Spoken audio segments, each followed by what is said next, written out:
Welcome back to my channel, Deconstrut. Today I got another DIY for you guys, and it is this Princess Polly top. It is super cute and beautiful. I love the little lace detailing and like the satin look of it.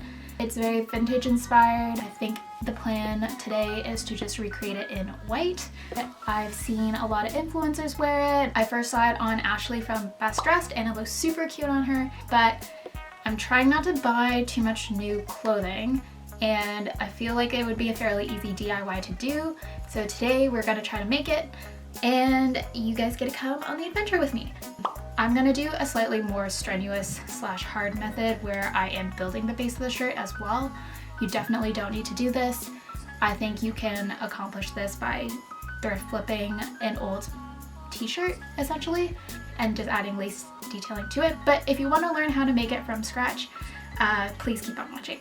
Things you'll need for this DIY are the following. You'll want a white satin fabric, lace trim, sewing machine, a serger if you have that on hand, totally optional, pins, and a t-shirt pattern or a t-shirt as a base.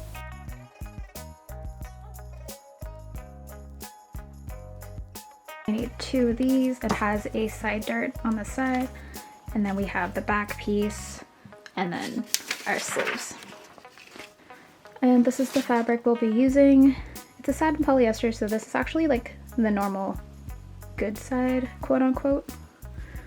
So this is the satin side, and we'll be using the inside, which is like a more subtle sheen, which I think will look really nice with, this is the lace.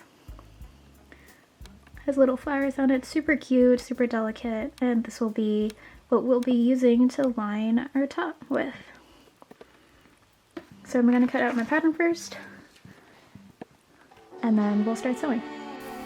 So for myself, I created a t-shirt base pattern from another shirt I already had in my closet. I selected a pretty relaxed fit t-shirt because I still wanted it to hang loosely from my body. We're not trying to create anything that is super form-fitted. For this top, we want something that just kind of drapes nicely on your figure and just kind of like skims the sides.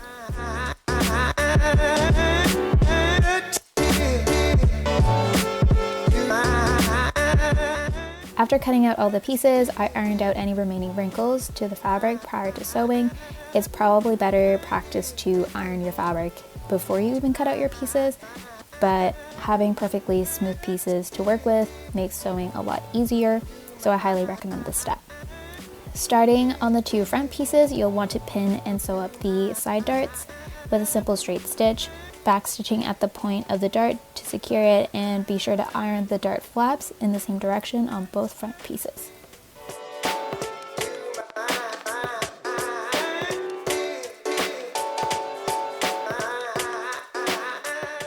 So next you'll want to attach the front pieces to the back by sewing up the top shoulder seams. Make sure the good sides are facing when you're placing your pattern pieces together. And you can definitely sew this with a sewing machine and hem the edges after, but since I had a serger on hand, I opted to use that and save some time.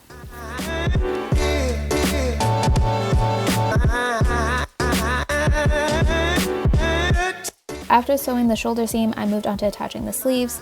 I started by pinning the sleeves to the top, and it's best to start pinning the sleeve from the middle and to move outwards to ensure that it is properly centered onto the shoulder seam.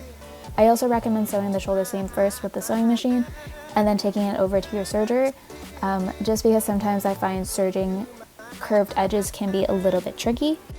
If you already have a sewn line, it can act as a really good guiding path. Next, I closed off the top by sewing up the seams on the sides of both the top and the sleeve, and I just used my serger for this section as well. So after all this, you should have something like an open t-shirt cardigan at this time. I recommend trying it on for size and fit just to make sure everything is perfect before moving on to the next steps. Modifications are much easier to do now versus later, and I definitely tried mine on and I realized that I wanted to widen out the neckline a bit. I think I'm going to widen out this neckline just a little bit further. Yeah, fits really good. The length I'm pretty happy with.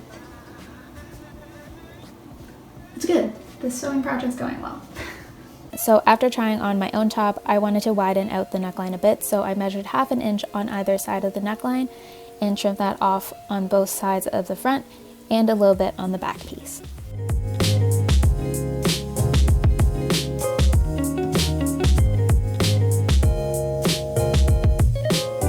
Hey guys, it's day 2 of this DIY.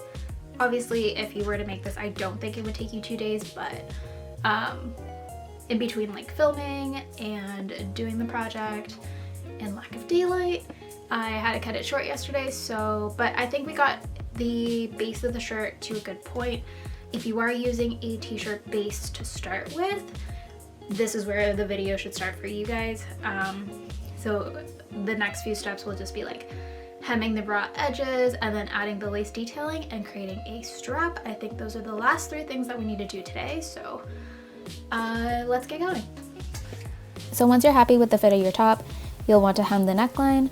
I did a double rolled hem on the neckline section at 1/8 of an inch to make it super small and dainty. You can definitely try a rolled hem as well if your machine has the right sewing foot to do so, but by no means do you have to use anything that fancy. To finish the base of the top, you'll want to hem any remaining open edges. So I did a double folded hem on the bottom of the top at 1/2 inch and a double folded hem at 1/4 inch on the sleeves. You definitely want to accommodate for that double fold, or your top would be shorter, or the sleeves might be shorter than what you anticipated. After everything is hemmed out, you'll have a top that has all finished edges, and next you'll want to work on the strap that kind of ties it together. So you'll want to cut out a 1 inch wide strip of fabric to create the straps. I decided to create 1 long strap that will then be cut into 2 straps, but you can definitely do 1 strap at a time. So you'll want to start by ironing both lengthwise edges folded inwards at 1/4 inch as shown, and then next you'll want to take that long strip and fold it lengthwise again and sew as close as possible to the open edge to form a 1/4 inch flat strap.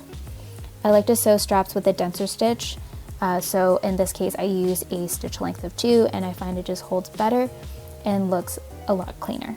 Now that you have your strap created, you'll want to just attach them to your top. So you'll want to pin and attach your strap to the point where the V neckline meets the straight edge of the front opening of the top. And to ensure that your strap lays flat and outwards, you'll want to flip it out and quickly stitch it to hold it in place.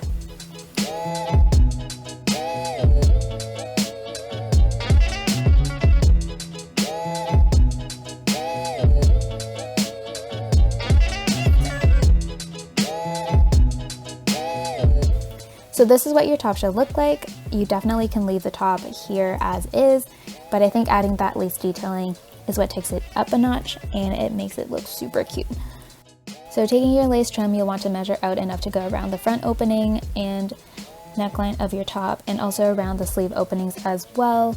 I recommend having a little bit extra for the sleeve opening so you can overlap it on the underside so that it creates a full loop with no gaping issues.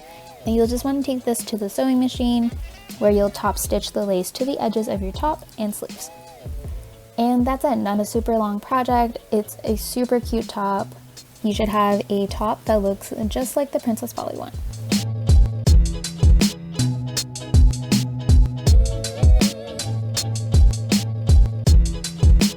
So yeah, that's a wrap on this DIY, you guys. I think this top turned out so cute. Like, I'm actually so happy with it. There's one slight thing I need to fix on it, but I'll just do that another day. But for now, I think it's so cute. Like, I don't have another word other than cute. But yeah, so it's nice out, finally. I'm gonna go outside, enjoy the sun a bit, and I'll catch you guys next time.